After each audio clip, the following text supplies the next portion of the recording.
کیوں مناتے؟ آپ 11 دن سے میلاد کے بارے میں سن رہے ہیں. قرآن نے فرمایا قل بفضل اللہ وبرحمتہ فبذلک فلیفرحوا. یہ بات ذہن نشین رہے کہ قرآن پاک کا ہر حرف، قرآن پاک کا ہر لفظ یا تو میرے خالق کائنات کی حمد ہے یا حضور سرور کونین صلی اللہ علیہ وسلم کی نعت. اور جو آیت میں نے پڑھی ہے اس کا ایک ایک لفظ جو ہے وہ پیارے مصطفیٰ علیہ السلام کی نعت. لفظ کل جو ہے یہ سرکار کی ایک عظیم نعت ہے. کل امر کا صیغہ ہے، کل کا معنی ہے کہہ دیجیے، اور کل جہاں مخاطب حضور سرور کونین صلی اللہ علیہ وسلم کی ذات ہوتی ہے تو عشق والے اس کا ترجمہ کرتے ہیں فرما دیجیے اللہ کے محبوب.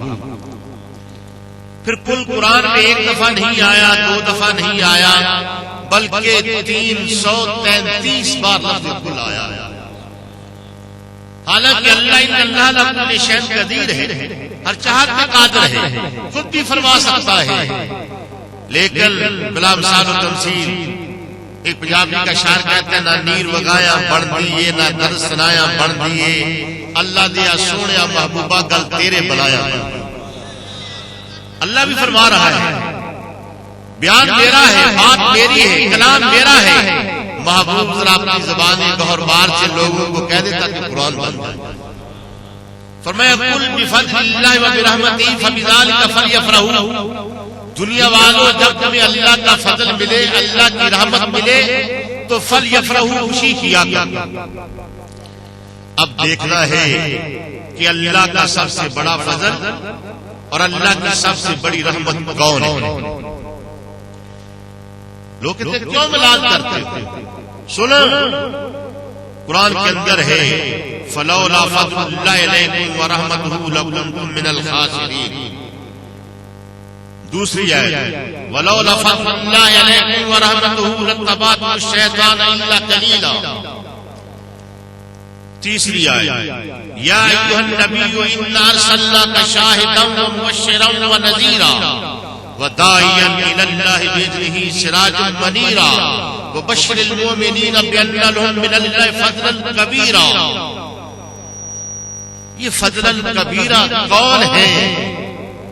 اللہ کا فضل اللہ کی رحمت کون ہے؟ عام مفسرین اکرام سے پوچھو. سید المفسرین حضرت مولانا نعیم الدین مراد آبادی رحمۃ اللہ علیہ، امام راضی، امام جلال الدین سیوطی، ان لوگوں سے پوچھو تو وہ کہتے ہیں فضل اور رحمت سے مراد ذات ہے مدینے والے پیارے آقا. میرے آقا اللہ کا فضل بھی ہے، اللہ کی رحمت بھی ہے. قرآن فرما رہا ہے وما ارسلناک الا رحمۃ للعالمین. اے محبوب ہم نے تمام جہانوں کے لیے آپ کو رحمت بنا کر بھیج دیا ہے. جب میرے آقا اللہ کا فضل بھی ہے، اللہ کی رحمت بھی ہے، تو قرآن فرماتا ہے جب تمہیں اللہ کا فضل ملے، اللہ کی رحمت ملے تو فلیفرحوا، پھر خوشی کیا کرو. لوگ کہتے ہیں جی تم اتنا خرچ کرتے ہو، یہ پیر جی سرکار نے لاکھ روپیہ خرچ کر دیا ہے، یہ تم ضائع خرچ کرتے ہو، یہ ساری چیزیں بدعت ہے. نبی پاک کے زمانے میں یہ کنکمیں نہیں تھے، یہ لائٹیں نہیں تھی، اس طرح کا اسٹیج نہیں سجتا تھا، یہ ساری چیزیں بدعت ہے. آج سے تقریباً 30-32 سال پہلے کی بات ہے. جب میں پڑھتا تھا تو ایک آدمی کے ساتھ وہ دوست مجھے پکڑ کر لے گئے کہ بات کرنی ہے. وہ کہتا ہے میلاد حرام ہے، آپ جائیں میرے ساتھ. میں گیا وہاں تو وہاں ایک انہوں نے مولوی صاحب بٹھائے ہوئے تھے. وہ کہنے لگے میلاد یہ ایسا کرتے ہو، یہ لائٹیں یہ ساری چیزیں نہیں ہے، یہ کبھی اس وقت نبی پاک کے زمانے میں نہیں تھے، یہ سارے بدعت ہے. تو اس وقت اخبار کے اندر F16 کا بڑا خطرہ آ رہا تھا کہ حکومت F16 خرید رہی ہے، اتنے کروڑ ڈالر دے کر وہاں سے F16 میں امریکہ سے خرید رہی ہے. تو میں نے اسے کہہ دیا کہ مولوی صاحب یہ F16 حکومت خرید رہی ہے، روزانہ اخبار کے اندر آ رہا ہے، اتنے ڈالر دیں گے تو یہ بھی تو پہلے نہیں تھا، یہ بھی بدعت ہے. آپ فتویٰ جاری کر دیں کہ پاکستان سے F16 نہیں خریدنا چاہیے. تو کہنے لگا یہ F16 کا ذکر قرآن کے اندر ہے. میں نے کہا کہاں ہے؟ قرآن کے اندر ہے وَإِدُّوا لَهُم مَّا اسْتَطَعْتُم مِّن قُوَّةٍ اللہ فرماتا ہے تیار رکھو دشمن کے لیے جو کچھ بھی تمہارے پاس طاقت سے ہو. کہنے کا مستطاعت کا جو ماں ہے، ماں کے اندر عموم پایا جا رہا ہے، تو ماں کے عموم کے اندر تلوار، نیزہ، تیر، بندوق، F-16، ایٹم بم، کائنات کے سارے اسلحے جو قیامت تک بننے والے ہیں مستطاعت کی ماں کے عموم میں آ جاتے ہیں. میں نے کہا مولوی صاحب مان لیا، لیکن میری بھی سنو. قرآن فرماتا ہے قل بفضل اللہ وبرحمتہ فبذلک فلیفرحوا، کہ دنیا والوں جب تمہیں اللہ کا فضل ملے، اللہ کی رحمت ملے تو فلیفرحوا، خوشی کرو. میں نے کہا کیا فلیفرحوا کے اندر عموم نہیں پایا جا رہا؟ کہنے لگی ماں سے زیادہ پایا جا رہا ہے.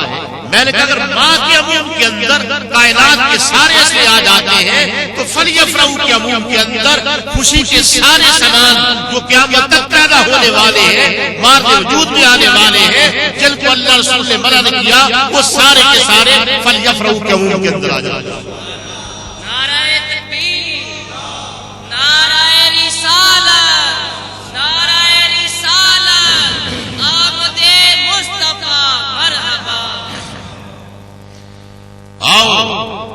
کہتے ہیں مان لیا، لیکن یہ میلاد جو ہے کیا نبی نے منایا ہے؟ میں کہتا ہوں نبی کی بات کرتا، میں کہتا ہوں اللہ نے منایا ہے. اللہ نے میلاد منایا سب سے پہلے. وَإِذَا أَخَذَ مِيثَاقَ النَّبِيِّينَ لَمَا آتَيْتُكُم مِّن كِتَابٍ وَحِكْمَةٍ ثُمَّ جَاءَكُمْ، اللہ فرماتا ہے میرے نبیوں میں تمہیں کتاب دوں، حکمت دوں، تمہاری حکومت ہو، تمہاری ٹھاٹ ہو، پھر کیا ہو ثم جاءکم رسول، میرا رسول آجے بڑی شان والا تمہارے پاس. فرمایا اپنی نبوت کو چھوڑ دینا، اپنی حکومت کو چھوڑ دینا. فرمایا تؤمنون ولا تنصرون، اس پر ایمان بھی لانا اور اس کی مدد بھی کرنا. یعنی سب سے پہلے جاءکم میرے آقا کی تشریف آوری کا ذکر جو ہے اللہ تعالیٰ نے فرمایا اور نبیوں کی محفل کے اندر کیا. اللہ نے فرمایا کہ میرا نبی آ جائے، اور خود حضور سرور کونین صلی اللہ علیہ وسلم نے میرے آقا نے میلاد منایا. میرے آقا منبر پہ جلوہ افروز ہوئے، صحابہ کا مجمع ہے، مسجد نبوی کا سین مبارک ہے. میرے آقا منبر پہ جلوہ فرما ہوئے، فرمایا صحابہ جانتے ہو من انا، میں کون ہوں؟ صحابہ نے ہاتھ باندھ کے عرض کی قالوا انت رسول اللہ صلی اللہ علیہ وسلم، آقا آپ اللہ کے رسول ہیں، اللہ کے نبی ہیں. فرمایا قال انا محمد بن عبداللہ ابن عبد المطلب، فرمایا میں عبداللہ کا بیٹا ہوں، عبد المطلب کا پوتا ہوں. فرمایا خلق الخلق فجعلنی خیرہم، جب اللہ تعالیٰ نے مخلوق کو پیدا کیا تو مجھے بہتر قوم کے اندر، بہتر مخلوق کے اندر پیدا فرمایا. اور فرمایا فجعلنی فرقتین، جب اللہ تعالیٰ نے مخلوق کے گروہ بنائے تو فرمایا مجھے بہتر گروہ قریش کے اندر پیدا فرمایا. فرمایا سنو صحابہ کہ میں اپنے نفس کے اعتبار سے، اپنے آپ کے اعتبار سے اور خاندانی طور پر تم تمام سے اعلیٰ ہوں، افضل ہوں. یہی میلاد کہتے ہیں صحابہ نے میلاد منایا تھا. ہاں سنیے نسائی شریف کی حدیث، میرے آقا حضور سرور کونین صلی اللہ علیہ وسلم اپنے کشان نبوت سے مسجد نبوی کے سینے مبارک میں آئے. تو جیسے آپ بیٹھے نا ہلکا بنا کے، صحابہ بھی بیٹھے ہوئے. سیاستہ کی حدیث ہے کوئی مائی کا لال نہ اسے ضعیف کہہ سکتا نہ کمزور کہہ سکتا. میرے آقا آئے، صحابہ کو دیکھ کے فرمایا ماجلسکم، اے صحابہ یہ جلسہ تمہارا کس لیے ہے؟ تو صحابہ نے کیا کہا؟ قالوا جلسنا ندعو اللہ ونحمدہ ما ہدانا لدینہ. پیارے آقا ہم اللہ کو پکار رہے ہیں، اللہ کی حمد بیان کر رہے ہیں، جو دین کے اندر آپ نے ہمیں ہدایت دی ہے اس طرح اللہ کا ذکر کر رہے ہیں. لیکن ایک بات ہم اور بھی کر رہے ہیں. میرے آقا نے فرمایا صحابہ بتاؤ وہ کیا کر رہے ہو؟ عرض کی ومن علینا بکا، یہ حدیث کے لفظ ہے، ومن علینا بکا یا رسول اللہ، جو اللہ تعالیٰ نے آپ کو احسان عظیم بنا کر بھیجا ہے ہم اس کا ذکر بھی کریں. آپ کا میلاد پڑھ رہے ہیں. تو میرے آقا نے کیا فرمایا؟ قال اللہ احدثکم، صحابہ اللہ کی قسم کھا کے بتاؤ واقعی تم یہ کر رہے تھے؟ آپ محفل کے اندر آئے، میں پوچھوں کس لیے آئے؟ آپ کہتے ہیں ہم نعت سننے کے لیے، آپ کی تقریر سننے کے لیے۔ میں کہتا ہوں قسم کھا کے بتاؤ۔ صحابہ نے قسم کھائی، قال اللہ ما جلسنا الا ذلک، پیارے آقا اللہ وحدہ لا شریک کی قسم کھا کے کہتے ہیں کہ ہمارا جلسہ صرف اسی لیے تھا کہ ومن علینا بقا، جو اللہ تعالیٰ نے آپ کو احسان عظیم بنا کر بھیجا ہے، اب اس کا ذکر کر رہے تھے، آپ کی ملاد کا ذکر کر رہے تھے۔ تو میرے آقا نے کیا فرمایا؟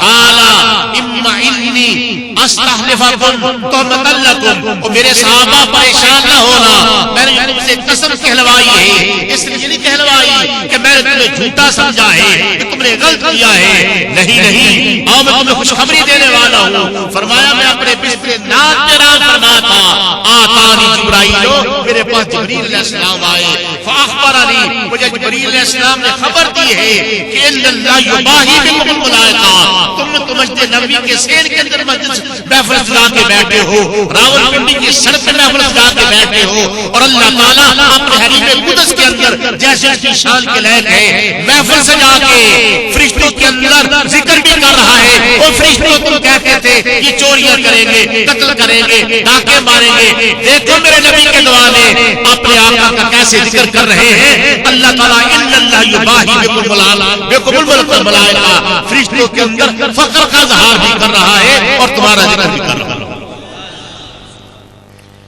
کہتے ہیں جی چلو انہوں نے محفل سجائی تھی، انہوں نے یہ بلب نہیں لگائے تھے، انہوں نے یہ کمکمے نہیں لگائے تھے، خدا کی قسم اگر وہ ہوتے تو لگا دیتے۔ ہاں میرا چیلنج ہے، آج کعبۃ اللہ کے اوپر جو غلام لا کر ہر سال چڑھایا جاتا ہے، کئی من اصلی ریشم کا وہ غلام بنتا ہے، کئی کلو اصلی سونے کی تاروں کے ساتھ لکھائی ہوتی ہے، کئی کلو اصلی چاندی کے تاروں کے ساتھ لکھائی ہوتی ہے۔ کعبۃ اللہ کا پرنالہ 7 من سونے کا ہے، کعبۃ اللہ کا دروازہ 28 من سونے کا ہے۔ میرا چیلنج ہے پوری دنیا کا کوئی مولوی بتائے قرآن کی کس آیت کے اندر لکھا ہوا ہے کہ کعبۃ اللہ کا دروازہ جو ہے 28 من کا ہونا چاہیے، کعبۃ اللہ کا پرنالہ 7 من کا ہونا چاہیے، اور کعبۃ اللہ کے غلاف کے لیے اتنا قیمتی ہے